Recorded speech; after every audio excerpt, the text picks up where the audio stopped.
Question 5. How did you attract/address your target audience? In our opening sequence, we attracted and addressed our target audience by the use of a gripping storyline, well-known locations, and familiar costumes. First of all, for the use of storyline. Whilst writing our storyline, we decided to merge teen horrors with zombie horror, which meant we was moving away from the conventions of traditional horror. As a group, we felt that merging both types of horror would be more beneficial for our target audience of 15 to 22-year-olds, where they would be able to connect with the film more. Following the conventions of a teen horror, we made sure our actors and actresses were the target audience age, and filmed them partaking in traditional teenage activities such as attending a party. We made sure we included party music that was by a well-known artist, so many teenagers would have been able to connect with this song, which for us was beneficial because it reached out to a wider target audience from like teenagers from different social groups and ethnic backgrounds. This highlights the diversity of our film, where it broadens the range of the audience as they feel they are able to relate to the storyline of the film in some way. However, once again, we drew away from the traditional conventions of teen horror, where we portrayed the female character as being a strong, intelligent character, and is in fact the only one that survives. Because the traditional convention of a horror movie is portraying a female as being vulnerable, scared, always being the victim in a bad situation. At the beginning, we are able to see the group of girlfriends walking to a party, having a so-called girls' night out, which once again relates more to a female audience where they're able to relate to this as they probably partake in similar activities on their weekend. Once again, we moved away from the stereotypical view of teenagers that is portrayed within the media. Even though our film includes a party scene, it is apparent that there is no drinking, smoking, or drug taking. I feel this is significant within our film, whereas we are able to represent teenagers having a good time but in a positive light, and we are able to move away from the traditional stereotypical view that teenagers are trouble and always get drunk, binge drinking, taking drugs and smoking. I felt personally that this attracted our audience by leaving a lot of unanswered questions within our opening sequence. The opening is very significant as you're able to just see a boy sitting there, which leaves you buzzing with questions, thinking, why is he sitting there? Where's his family? What has happened to him? He obviously looks very ill, so what is wrong with him? Has he got a virus or a disease? How did he contract this?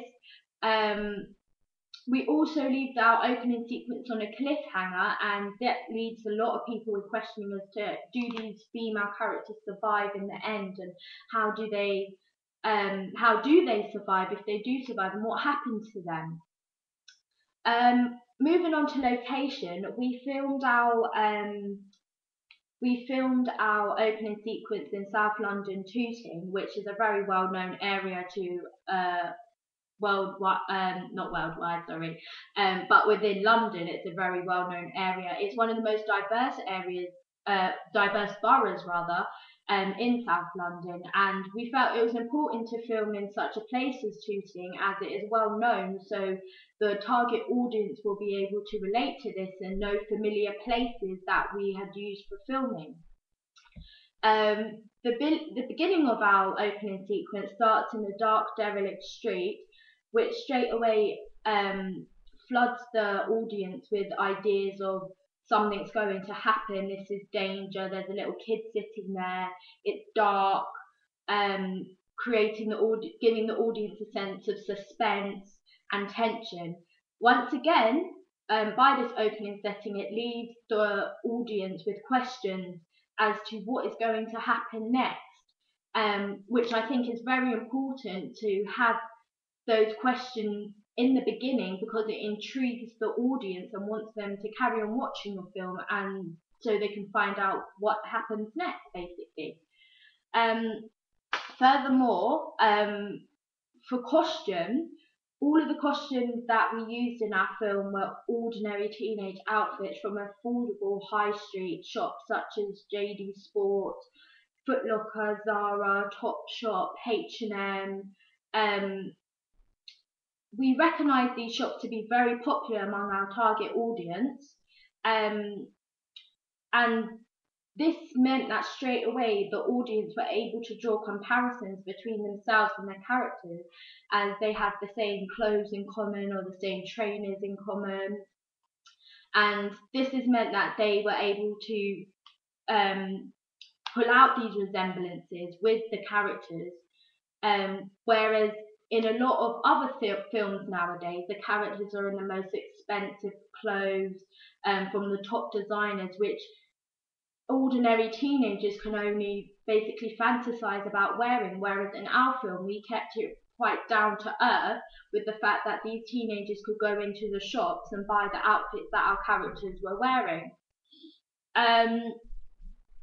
Once again, I felt very proud that we actually challenged a stereotypical view of the gangster image, where in the beginning the boy is shown to be wearing a hoodie and a cap and trainers and jeans, and which is all the features of a typical thug, as they so call it. And once again through the media, they portray this image, this style, as in a very negative and degrading view, which causes many teenagers to fall into a self-fulfilling prophecy, where they in fact act upon the label they have been given. So if they're labeled a thug, they will act like a thug. But once again we drew away from this, which was a very challenging thing to do, as at the beginning we portrayed this boy this teenager rather, in a gangster style, to be very caring and mature and thinking about others, as he went and asked this little boy, "Are you okay?" Obviously showing a lot of concern and worry for a little child being out on the street so very late. Another part of the costume was, for the girls, they had little props of Halloween costume. Like one girl had devil horns on, and as teenagers ourselves, we thought about how are we going to portray these actresses and actors as going to a Halloween party, and we thought, well, as ourselves, we wouldn't, at this age, we wouldn't go to a Halloween party in full dress. We would probably wear some horns or a tail, or and maybe just a mask, or maybe just a blood covered t-shirt or something, which I thought, being teenagers ourselves, was a big advantage, as we could think about what our target audience would do and would want. We thought once again that our ideas would be a clear representation of many teenagers out there, as we are teenagers ourselves. However, altogether, I believe that the three elements I have looked upon, by attracting and addressing the audience, I thought worked very well. I think that if we didn't address our target audience and really think about what they would want and how we can pull away from the stereotypical views, because it's got a lot in today's society. It's like films on teenagers are very stereotypical and always portray teenagers in a negative view, and always smoking, drinking, being gangsters with guns and all that kind of thing. And I think it was very important for us to draw away from the conventions and the stereotypes of teenagers and of a fat teen horror.